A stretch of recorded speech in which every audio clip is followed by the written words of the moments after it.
Mul on rõõm näha, et teid on nii palju täna siin ja täna siis räägime ka muudatustest töölepingu seaduses, mis meil muutub 1. jaanuarist. Ja enne seda, kui ma räägin muudatustest, siis ma lühidalt ütlen, millega tegeleb Tööinspektsioon. Ja Tööinspektsioonil on 3 põhiteenust ja ehk siis ennetus, järelevalve ja töövaidluste lahendamine. Et mis puudutab ennetust, siis Tööinspektsioonil on olemas juristi tasuta infotelefon 6406 000, kuhu saab helistada. Helistada saab nii eesti, inglise, vene kui ka ukraina keeles. Ja kui te ei taha helistada, siis saab ka kirjutada. Kirjutada saab aadressile jurist@ti.ee ja kirjutada saab eesti, inglise, vene ja ukraina keeles. Näiteks kui teil on saamata töötasu või siis näiteks põhipuhkusega seotud küsimusi, siis saab kirjutada või helistada. Teine põhiteenus on järelevalve.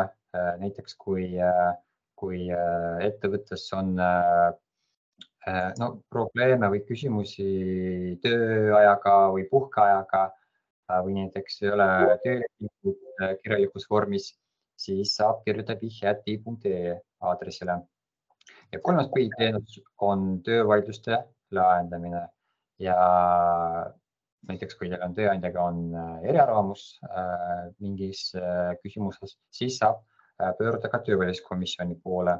Et avalduse vorm on leitav meie kodulehel ti.ee aadressil. Ja nagu näha pildil, siis 3 meie teenust on omavahel seotud. Aga jätkame siis meie muudatustega, mis meil muutub järgmisel aastal. Ütlen kohe, et väga palju ei muutu 1. jaanuarist, et see on võib-olla hea uudis, aga see ei tähenda, et meil aasta jooksul midagi ei muutu. Et suure tõenäosusega mingid uued muudatused või siis uudised sellest tulevad ka aasta jooksul. Aga sellest siis räägime juba tulevikus. Nii, kõige olulisem võib-olla muudatus või siis see muudatus, mis puudutab peaaegu igat aastat, on töötasu alammäära tõus. See tõuseb peaaegu igal aastal, välja arvatud COVID-i aastal töötasu alamäär jäi samaks. Aga miks see aasta on natuke eriline? Ta on seetõttu eriline, et selle aastal töötasu alamäärast räägiti mitte ainult talvel ja sügisel, vaid alustati sellest rääkida juba kevadel ja sellest räägiti ka suvel. Ja selle aastal allkirjastasid majandus- ja infotehnoloogia minister, siis Eesti Ametiühingute Keskliidu esimees ja Eesti Tööandjate Keskliidu juht hea tahte kokkuleppe ja millega lepiti kokku alampalga kasvu tempos 2027. aastani, mil see peab moodustama 50% keskmisest palgast. Ja siis selle hea tahte kokkuleppe kohaselt toimub alampalga tõstmine astmeliselt, nagu on näha 2024., 2025., 6. ja 7. aastatel. Ja 2027. aastal see peab moodustama juba 50% keskmisest palgast. Meil tuli uudis sügisel, et järgmise aasta töötasu alamäär on 820 eurot või siis 4,86 € tunnis. Ja see moodustab mitte 42,5%, kui vaadata hea tahte kokkuleppe, vaid see moodustab 42% Eesti Panga poolt 2024. aastaks prognoositud keskmisest palgast. Et see võib tähendada seda, et järgmistel aastatel see töötasu alamäära tõus on võib-olla kiirem, aga vaatame. Mis puudutab viivist, siis viivis on küll reguleeritud seadusega, see on reguleeritud võlaõigusseadusega ja siin midagi ei muutu. Lihtsalt seaduses on kirjutatud, et seaduse järgne viivise suurus muutub 2 korda aastas. See muutub 1. jaanuaril ja 1. juulil ja kuna seaduse järgne viivis sõltub Euriborist ja meil Euribor tõuseb, aga võib-olla järgmisel aastal kas jääb samaks või tõuseb või vastupidi langeb. Seda me siis vaatame jooksvalt, aga kui ta tõuseb, siis seadusjärgne viivise suurus ka tõuseb või kui ta langeb, siis ta ka langeb. Et näiteks 1. juuli käesoleva aasta seisuga on 12%, et 8%, mis tuleb seadusest ja meil on hetkel Euribor 4%, ehk siis kokku 12%. Ja see on siis 0,0329% päevas. Et seda tuleb järgida ja vaadata igaks juhuks, kui näiteks tegemist on rahaliste nõuetega. Nii, muutuvtunni kokkulepe jaekaubanduses, et juba natuke rohkem kui 2 aastat, et 2 aastat ja 1 nädal täpselt. Meil töölepingu seaduses on olemas selline norm, mis reguleerib või siis annab võimalust jaekaubanduse tegevusalal tegutseval tööandjal võimalus oma töötajatega sõlmida muutuvtunni kokkuleppeid. Ja see muutuvtunni kokkulepe tähendab, et jaekaubanduse sektoris töötav töötajad võivad lisaks oma tavapärasele osalise tööajale teha täiendavat tööd kuni 8 tundi 7 päevase ajavahemiku kohta kirjaliku muutuvtunni kokkuleppe alusel. Et tegemist üle tunnitööga, vaid sellise lisavõimalusega, mis anti nii töötajatele kui ka tööandjatele.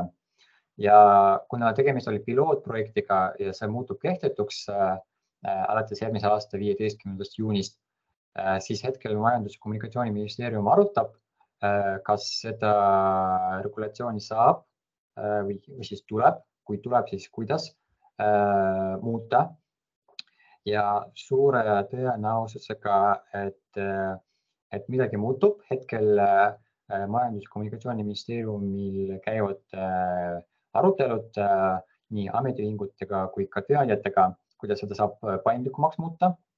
Ja näiteks kui teil on mõtteid, kuidas seda saab teisiti rakendada seaduses, siis võtke ühendust Majandus- ja Kommunikatsiooniministeeriumiga, et see info nendele on hetkel väga oluline. Nii, aga Euroopa Kohtu otsus puhkeaja kohta. Et selle kohta viimastel nädalatel oli päris palju uudiseid ja ma arvan, et teil on ka küsimusi selle kohta. Te võite ka praegu neid kirjutada chatti, ma pärast vaatan nendele. Aga lühidalt siis, mis muutub ja miks sellest nii palju kirjutakse praegu, siis ma ütlen nii palju, et meil on Euroopa Kohtu otsus, Euroopa Kohus ja Euroopa Kohtu otsused on nii Eestile kui ka teistele Euroopa Liidu liikmesriikidele on siduvad. See tähendab, et meil ei ole valikut, kas me täidame seda konkreetset kohtuotsust, aga teist ei täida. Et meil valikut ei ole, me peame täitma kõiki kohtuotsuseid. Vaatamata sellele, et see kohtuotsus oli tehtud Ungari kohta, siis see tõlgendus või tõlgendamine, mis tuleneb sellest Euroopa Kohtu otsusest, laieneb kõikidele Euroopa liikmesriikidele. Ja kõikides Euroopa liikmesriikides, sealhulgas ka Eestil on olemas seaduses igapäevane puhkeaeg ja iganädalane puhkeaeg. Igapäevane puhkeaeg tähendab seda, et kui teil lõpeb üks vahetus, siis teine vahetus teist vahetust saab alustada ainult siis, kui möödub 11 tundi. Et vahetuste vahel peab olema 11 tundi. Iganädalane puhkeaeg tähendab, et vähemalt kord nädalas, kui teil on summeeritud tööaeg, siis teil peab olema 36 järjestikku tundi puhkeaega ja kui teil on tavaline tööaeg, et tähendab näiteks see töö käib esmaspäevast reedeni keskmiselt 8 tundi päevas, siis teil peab olema 48 tundi järjestikku puhkeaega. Mis on muutunud siis? Enne Euroopa Kohtu otsust Eestis oli nii, et kui üks vahetus lõppes, siis vähemalt üks kord nädalas anti töötajale näiteks 30, kui temal oli näiteks ta töötas graafiku alusel, siis talle anti 36 tundi järjestikku puhkeaega, et näiteks töövahetus või vahetus lõpeb kell 12 siis anti 36 tundi puhkeaega ja siis, kui nad olid möödunud, siis töötaja läks jälle tööle. Aga Euroopa Kohus ütles, et tegemist on 2 erineva puhkeajaga, et meil on igapäevane puhkeaeg ja iganädalane puhkeaeg. See tähendab, et vähemalt kord nädalas töötaja peab saama mõlemaid, et näiteks kui vahetus lõpeb, siis ta peab puhkama 11 tundi, ehk siis meil läheb igapäevane puhkeaeg ja kui 11 tundi on läbi, siis hakkab tiksuma, meil iganädalane puhkeaeg, et 36 tundi näiteks. Et kokku moodustab 47 või 59 tundi. Et hetkel on paljudel tööandjatel, see tekitab mured ja küsimusi, kuidas saab seda näiteks nende ettevõttes rakendada. Mina tahan öelda, et meie eesmärk ei ole tööandjate karistamine, vaid meie tahame, et kõik asjad, graafikud oleksid korrektsed, et meil on hetkel kokkulepe nii sotsiaalpartnerite kui ka ministeeriumiga, et järgmise aasta esimeste kuude jooksul meie teeme ka analüüsi, vaatame, kui palju neid probleeme on, millega need probleemid on seotud, kas need probleemid on lahendatavad.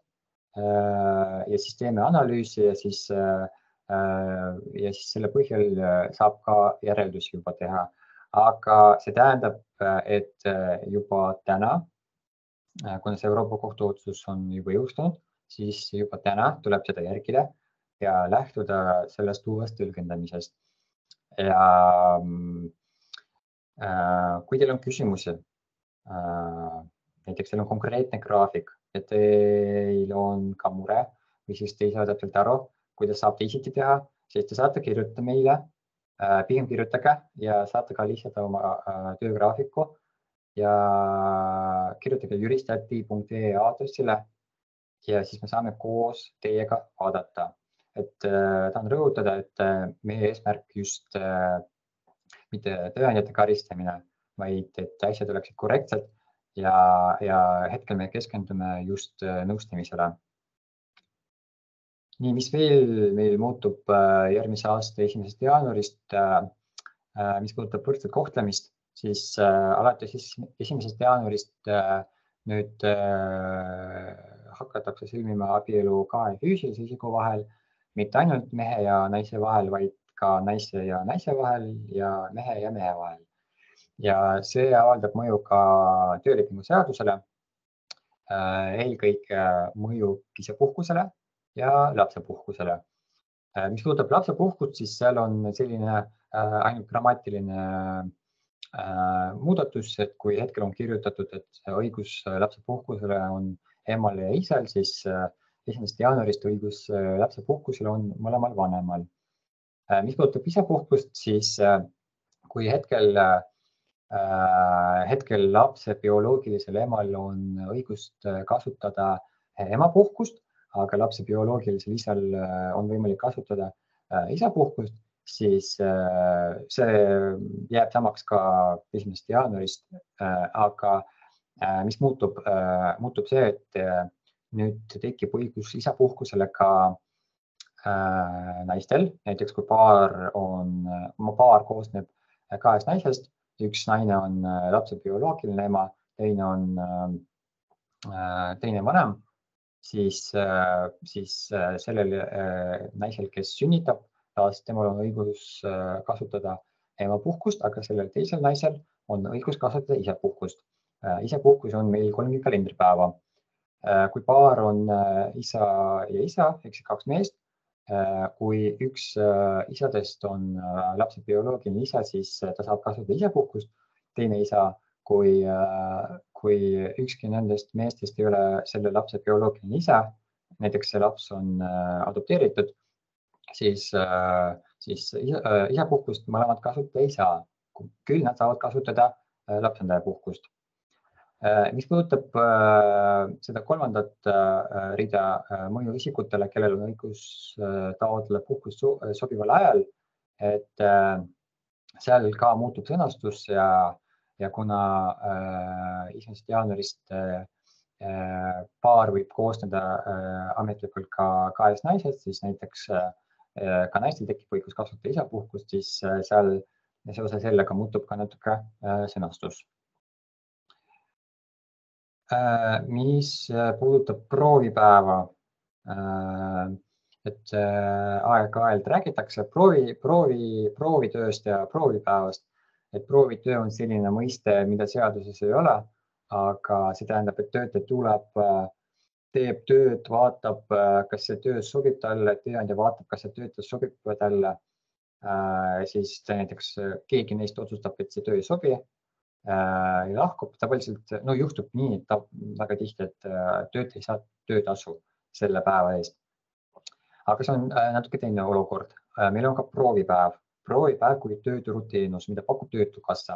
See kehtib meil juba aastaid, aga siin tahan lühidalt öelda, et seda võimalust järgmise aasta 1. jaanuarist enam ei ole, et proovipäeva just Töötukassa vahendusel kasutada ei saa.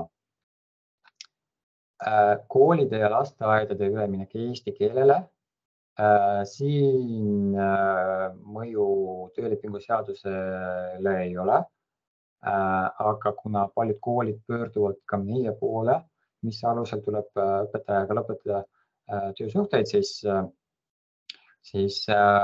meie konsulteerisime ka Majandus- ja Kommunikatsiooniministeeriumiga kui ka Haridus- ja Teadusministeeriumiga ja hetkel tahan öelda, et töölepingu ülesütlemise alus sõltub konkreetse isiku konkreetsetest asjaoludest.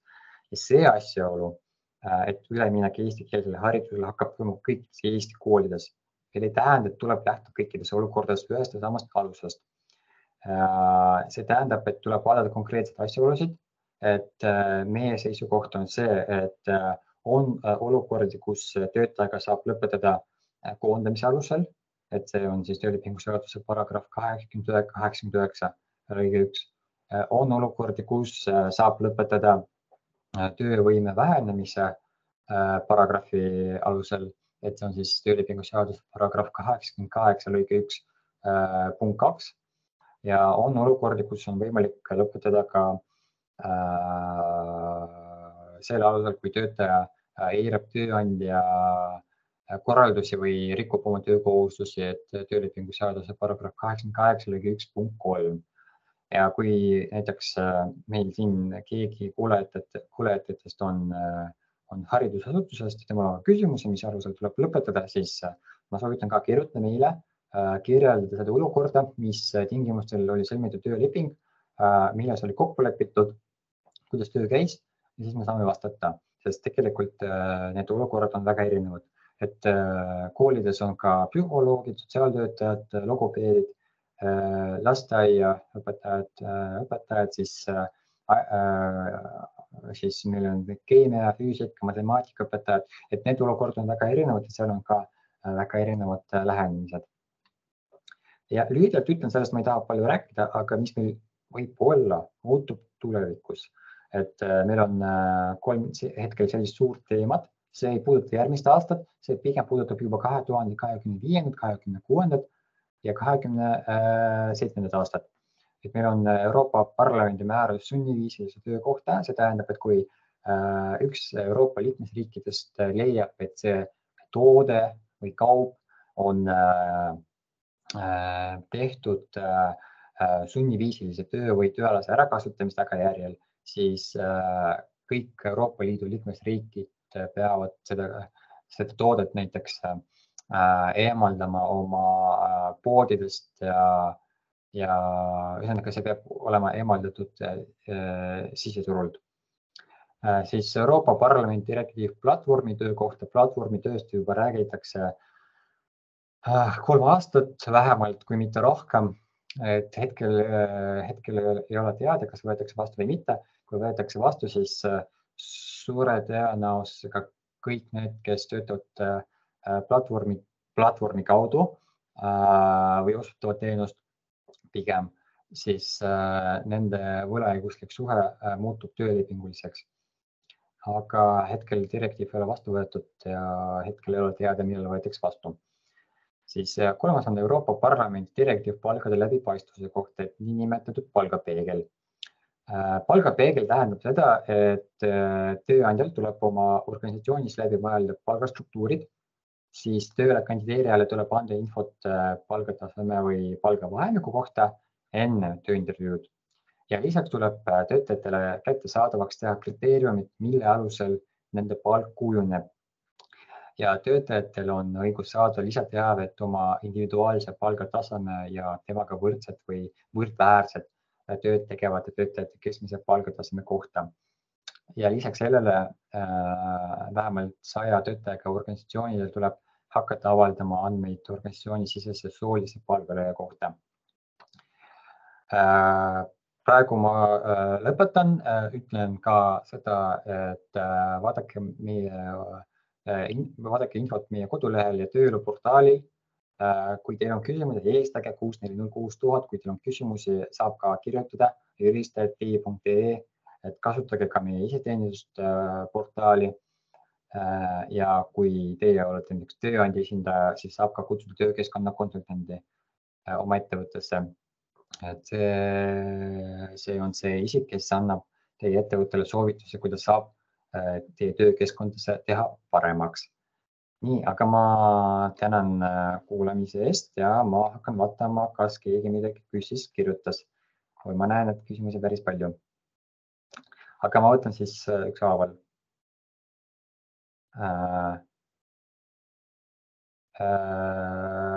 Nii. Mis põhjusel Eesti Vabariigi infotelefoni koolitused endiselt vene keeles on? Meil on 3 keeles, mis puudutab näiteks seda, siis meil on tööeluportaali lehed on tõlgitud ka ukraina keelde, et meie eesmärk, et info oleks kättesaadav võimalikult paljudele. Kas tasuta juristi nõustamistelefon mõeldud töötajatele või ka tööandjatele? See on mõeldud nii töötajatele kui ka tööandjatele. Kas nõustamist saab küsida vaid TLS-i osas või saab nõustamist küsida ka ATS-i osas? ATS-i osas nõustab Rahandusministeerium, et ATS-i on siis avaliku teenistuse seaduse rakendusasutus on Rahandusministeerium ja neid küsimusi saab esitada Rahandusministeeriumile. Aga mis puudutab töölepingu seadust, siis saab kirjutada helistada ka meile. Kas Eestil on plaanis muuta töölepingu seaduse puhkeregulatsiooni, asendades seaduses 36 tundi 25-ga ja 48 tundi 37-ga? Siis oleks Euroopa Kohtu otsusega ette nähtud nõue täidetud ja enamus graafikuga tööandjate tekkinud probleemid lahendatud. 12. detsembril Majandus- ja Kommunikatsiooniministeeriumi esindajatel, siis meie peadirektoril, sotsiaalpartneritel oli kohtumine ja seal siis nagu ka mina olen rääkinud, siis hetkel on selline kokkulepe, et järgmise aasta esimeste kuude jooksul Tööinspektsioon teeb analüüsi, et millised on probleemid ja kas neid saab lahendada ilma seaduse muudatusteta või tuleb seadust muuta. Et hetkel plaanis seadust muuta ei ole, aga mina soovitan vaadata ja jälgida uudiseid. Nii, tere, kas isapuhku saab pikemas perspektiivis kaasaegse nimetuse näiteks teise vanema puhkus? Seda hetkel ei tea, vaatame. Hetkel plaanis seda ei ole. Nii, proovipäeva osa jäi segaseks. Kas jääb mingi võimalus alternatiiv vanasti toiminud proovipäeva rakendamiseks? Miks Töötukassa lõpetab selle teenuse osutamist sel põhjusel, et eelmise aasta detsembris meil nüüd jõustusid ka töölepingu seaduse muudatused, mis annavad võimaluse nendele isikutele, kes on hetkel tööotsingutel, kes on registreeritud ka töötuna Töötukassas, teha tööampse ja kuna hetkel tööampsude tegemine on muutunud paindlikumaks, siis nad lõpetavad ka prooviteenuse või proovipäeva teenust. Et proovipäeva asemel saab kasutada selliseid nagu tööampse, et see oli Töötukassa eesmärk, miks nad lõpetavad selle proovipäeva teenuse osutamisega. Nii, kas on veel kellelgi küsimusi? Mina tahan ka öelda seda, et meil tööeluportaalis ka uudis järgmise aasta muudatuste kohta või teemal, et saab ka vaadata, jagada näiteks oma töötajatega või kolleegidega, et kui keegi ei saanud seda kuulata, siis vaadake kindlasti seal. Kas saab alaealine kasutada tööampse? Tuleb töötukassa käest uurida, kas alaealine saab olla töötuna arvelolekul töötukassas. Et seal ma tean, et olid mingid piirangud, et kui saab, siis saab ka tööampse kasutada või siis kasutada. Kui ei saa, siis ilmselt ei saa ka just töötukassa vahendusel kasutada tööampse. Et sellist nagu mõistet nagu tööampse seaduses ei ole, see on pigem selline nagu mõiste, mida kasutavad inimesed. Et selline vastus. Nii, aga ma näen, et meil on siis täpselt 12:00, täpselt 30 minutit. Et ootame 15 sekundit veel, kui teil on küsimusi. Kui küsimusi ei tule, siis ma tänan kuulamast. Helistage, kirjutage meile, ka anonüümselt saab. Ma tänan, et teid oli nii palju ja ma soovin teile ka häid saabuvaid pühi minu poolt, aitäh!